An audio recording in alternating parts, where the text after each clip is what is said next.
Bonjour, ici LT Survival. Aujourd'hui, dans cette vidéo-ci, on va faire une révision, une revue de produits d'un nouveau produit que j'ai découvert grâce à Birdshot 4, un nouveau canal que je suis sur YouTube.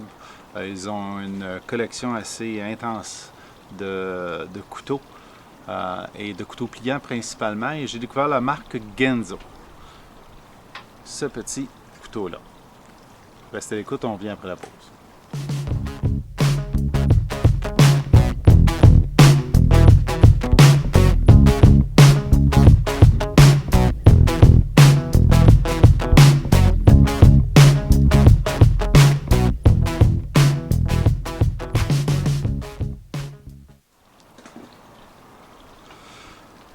Beaucoup d'entre vous vont avoir fait la relation entre Genzo, ce modèle-ci, et le modèle de Spyderco Paramilitaire 2. Le modèle est très inspiré. Par contre, si je m'approche, on va voir que le trademark, le marque de commerce, c'est vraiment propriétaire Genzo, donc une fabrique en Chine. Ce sont des couteaux fabriqués en Chine, mais qu'on pourrait dire, au lieu d'être vraiment des cheap knock-off, ceux-là sont vraiment de belle qualité. On va pouvoir l'expérimenter sur la bûche un petit peu plus tard. Et comme on voit, il y a le Spider Hole de Spyderco. On a une lame qui est en 440C. Le modèle, c'est le 739. On le voit ici. OK. Et une particularité, c'est qu'on a un access lock en anglais, là, un lock axial là, qui permet de barrer en reculant le lock pour la lame. Donc, ici, il est en noir avec un pocket clip tip-up seulement. Donc, pour le port avec la pointe par en haut seulement. OK, si je le ferme. Donc, par en haut seulement, gauche ou droite. OK. Et puis, on a vraiment là un beau couteau en 440C, comme je disais, qui est un acier qui n'est pas mauvais. Si je reviens là, cette compagnie-là chinoise utilise 3 ou 4 variantes d'acier. Le 440, le 440C, le 420 et un autre qui est stainless, là, 4116 je crois, là, au niveau des aciers. C'est pas des aciers là, extravagants, c'est pas des aciers haute technologie, ce qui permet de donner un bon produit à un bon prix. Ce couteau-là ne se détaille pas en haut de 20$ la majorité du temps sur le site que je l'ai obtenu, qui va être en bas, le GearBest, qui est le site internet pour obtenir ces couteaux-là, la marque Genzo en particulier.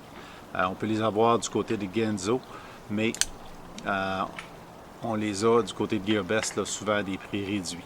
Donc vraiment intéressant là, au niveau d'un couteau de forme paramilitaire, là, 2, qui normalement se détaille chez Spyderco autour des 70-80$. Ça c'est prix US.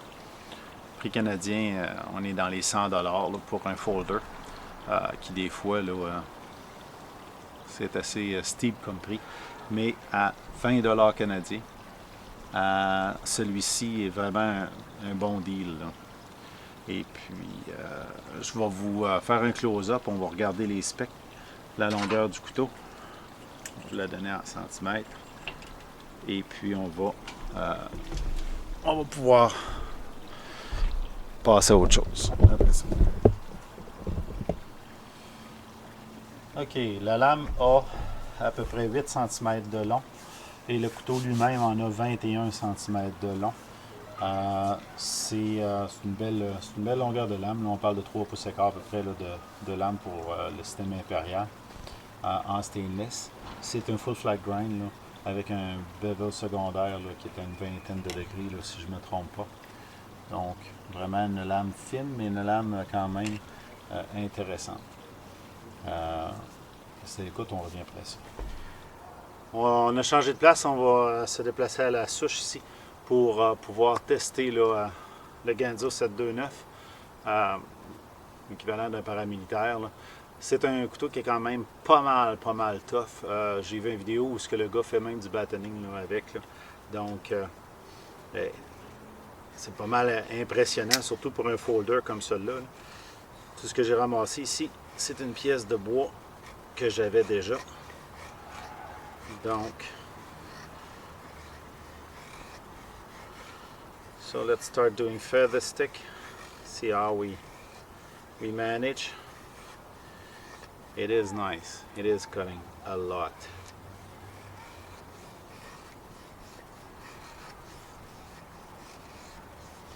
Let's try other part of the blade.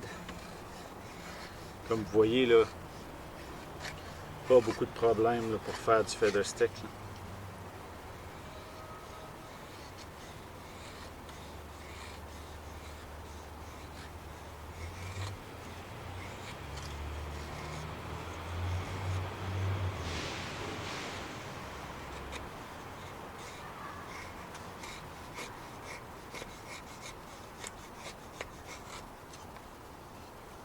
That's neat.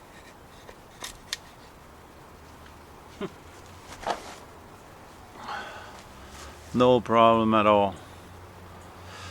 Comme vous voyez, là, vraiment pas de problème là, au niveau de faire un petit feather stick. Là. Fin, des petits curls, des gros, comme on veut.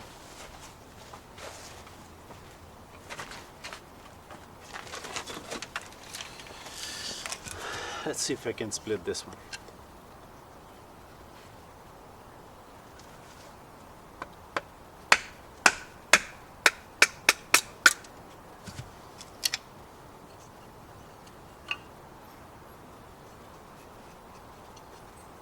Not much of a problem.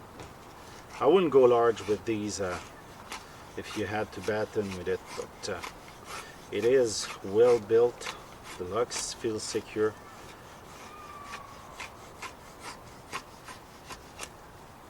It's comfortable in the hand.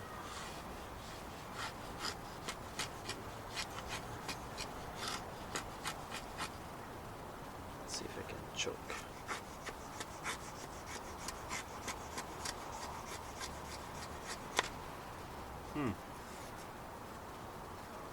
Yep.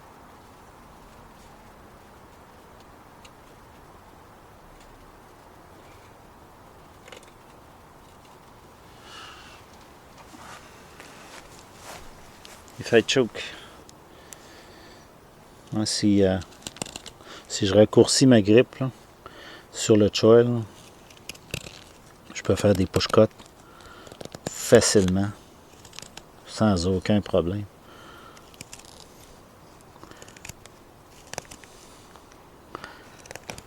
Ah. Si j'étais dans le champ, ça serait mieux. Hein?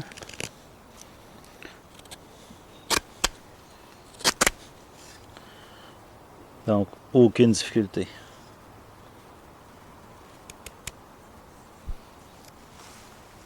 Let's try it. C'est sûr que si j'amenais ce couteau-là là, comme backup dans le bois, je voudrais pouvoir gratter ma ferrorod. On va voir si on est capable de faire de quoi avec.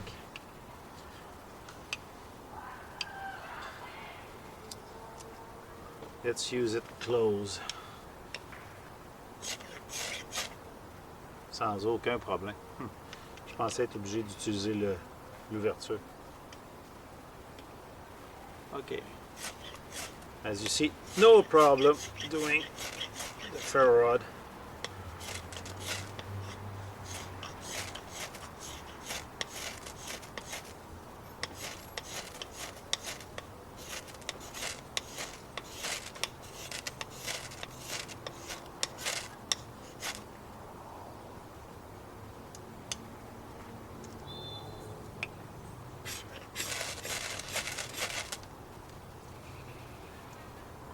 That does work.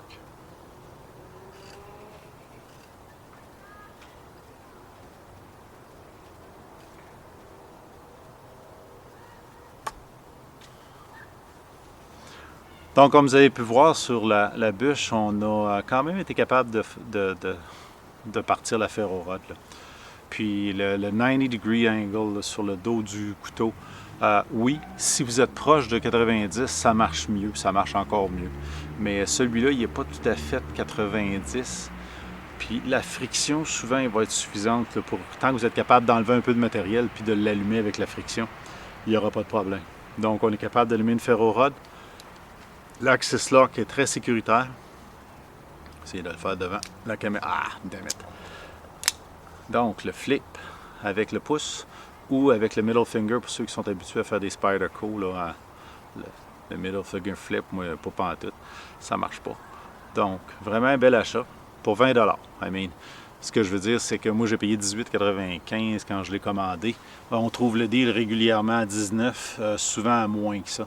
Donc, pour moins de 20 $, free shipping, là, livraison gratuite, de la Chine en 440C. C'est pas un mauvais métal, c'est facile à entretenir, c'est facile à aiguiser.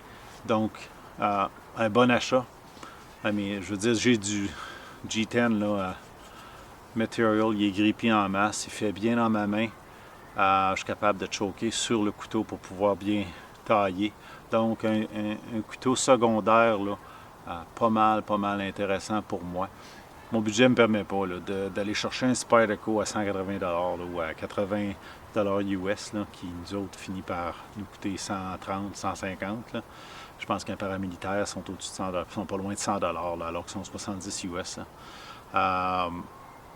À 20 $, le deal du siècle presque, là, parce que c'est vraiment un bel outil. Dans une autre vidéo que je ferai là, un autre temps, parce que je perds toute ma lumière, j'ai un Sanrenmu. Un petit couteau parce qu'il est beaucoup plus petit, mais vraiment une belle perle, puis il coupe. C'est même pas drôle. Là. Je veux dire, même ce couteau aussi, là, le tranchant est très bon. Vous avez vu, là, j'ai travaillé le bois avec, puis c'est de l'érable que j'ai. C'est des restants d'érable là, qui est bien sec.